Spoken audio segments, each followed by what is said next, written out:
Privilege to introduce to you Dr. Rand Paul from Bowling Green, and he is a candidate for the United States Senate.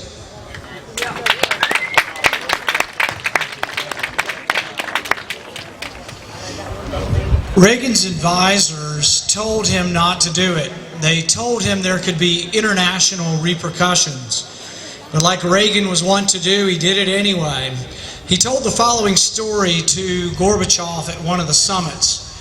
It seems there was an accountant in Moscow, and this accountant had saved up for a car. And in the Soviet Union, you saved forever and a day to get a car. He saved for 10 years. He goes in to buy his car, and it's at the state-run dealer. And he tries to give his money to the surly bureaucrat across the desk, and the bureaucrat grudgingly takes his money and says, well, that's all good and well, but come back in 10 years and you'll get your car. And the guy said, 10 years? And he said, yeah, come back in 10 years. And so the guy didn't miss a beat. The accountant said, well, will that be on a Tuesday or a Wednesday? And the surly bureaucrat looked at him and said, I just told you it'd be 10 years until you get your car. And he said, well, the plumber's coming on Tuesday and I don't want to miss him. People say, oh, that could never happen in America. A state-run automobile company. Could never happen. I used to tell that story 6 months ago. People said, oh, it could never happen. Well, guess what? What's the other name for GM now? Government Motors. How did it come about? How did we get to a point in America where the government owns private businesses? We got there through one piece of legislation. It's called the TARP Act, or the Bank Bailout Act. This, to me, is the worst piece of legislation in a generation.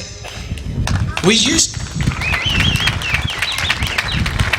to debate as Republicans, how little did you want the government to regulate business? Many of us believe very little. But we never even conceived of government owning business. It's completely contrary to our platform. Our platform specifically says we do not believe in bailing out failed businesses. Why do I make such a big deal of this? Half of your Republican leadership voted for the bank bailout. And that's why I say a primary is a time to choose new leadership. And if you think government should not own business, you need to send new leadership to Washington.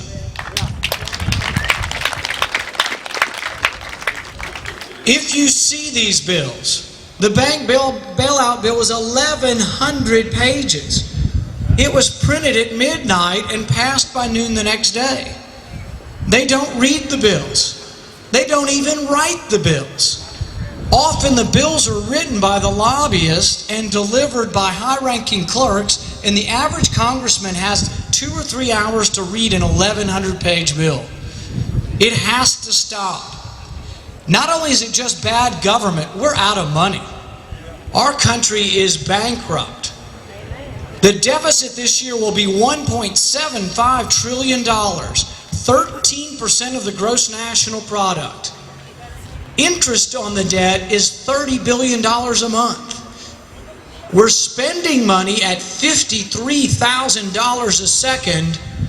You're not going to get a change with any old Republican.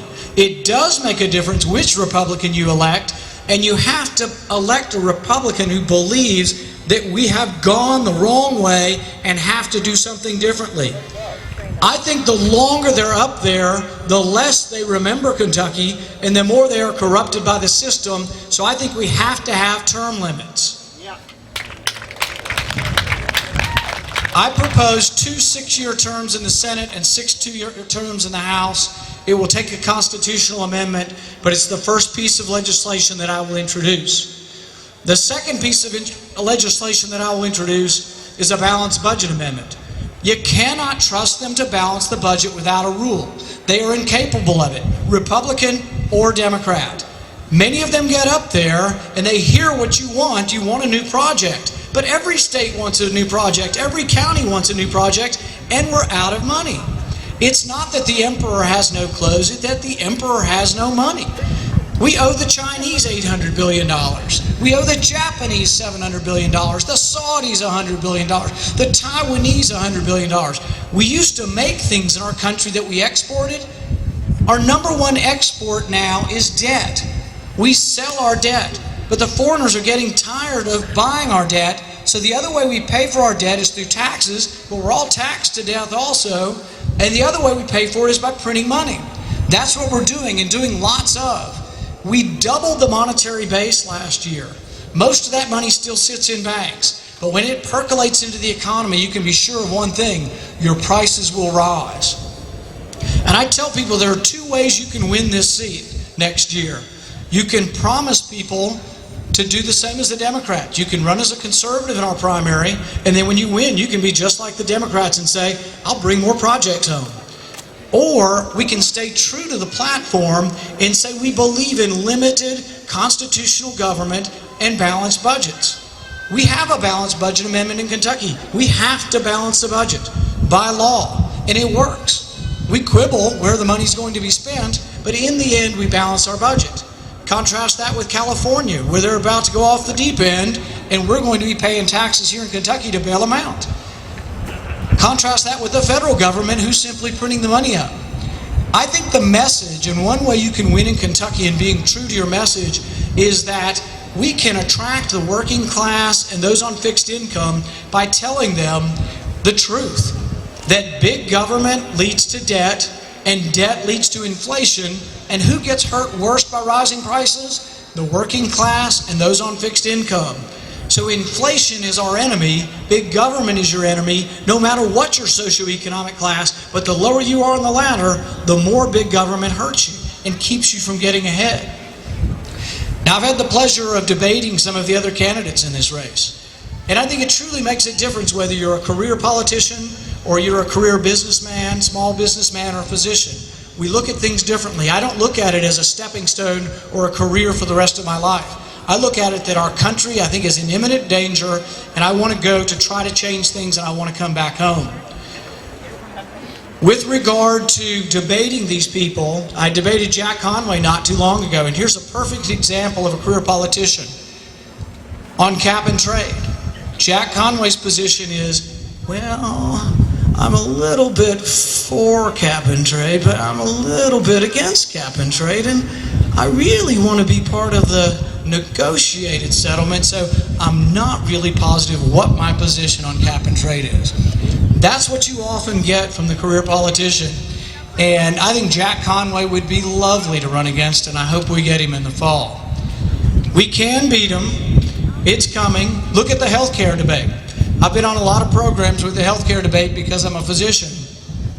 I was on the Glenn Beck program a few weeks ago, and we talked about healthcare, and one of the questions was about these death panels, and that's very inflammatory. Are there really going to be death panels? Well, I said, well, maybe not, but instead of pulling the plug on grandma, they're just not going to plug grandma in to begin with, because that's the way it works in England. In England, they have the NICE Commission, and on the NICE Commission, they've determined you're only worth $26,000 in the last 6 months of life. So if your chemotherapy costs too much, guess what? You're not going to get it. We even have a form of that in our country. In Oregon, we have state paid for assisted suicide. The state plan in Oregon, the Medicaid plan in Oregon, sends letters out that says, sorry, Mrs. Smith, your chemotherapy costs too much, but as a consolation, you are eligible for assisted suicide. We already have in our country the government getting in the way of this, but do we want more or do we want less? Is the problem in healthcare too much government or too little government? Over half of what I do is already paid for by the government.